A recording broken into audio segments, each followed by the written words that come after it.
ஏத்திக்கலெங்கள் எதிரிபொங்கு மீதலிப்ப மாத்தாதே பால் சுரியம் வள்ளல் பெரும் பசுக்கள் ஆத்தப்படைத்தான் மகனே அறிவுரையே கோத்தமுடையாய் பெரியாய் உலகனில் தோத்தமாய் நின்ற சுடரே தூசிலடாய் மாத்தாருனுக்கு வலுத்தலைந்து ஒன்வாசற்கில் ஆத்தாது வந்து உன்னொடு பணியமா போலே போத்தியாம் வந்தோ పొగందేలోరెంబావాయ్ కుండలన్నీ నిండి పొర్లిపోయే విధంగా పాలన ఇచ్చే ఆవుల మందలను దండిగా సంపాదించిన ప్రసిద్ధిగన్న నందగోపని కుమారుడైన ఓ గోపాలకృష్ణ నిద్ర మేల్కొనవయ్యా ఆశ్రిత రక్షక ప్రసన్నహర్తిహర వేదాంతీతుడైన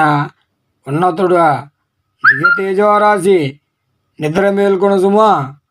శత్రువులు నీ వల్ల పరాజితులై దిక్కుగానక నీ ముంగటకు వచ్చి నీ పాదాల మీద పడి మీకు సేవ చేస్తున్న రీతిని మేము పొగుడుతూ నీకు మంగళాశాసనము పాడటానికి నీ దగ్గర వాళ్ళము అందరము వచ్చినాము. దయచేసి మేలుకో, నీ కళ్యాణ గుణగానం చేస్తూ మాపై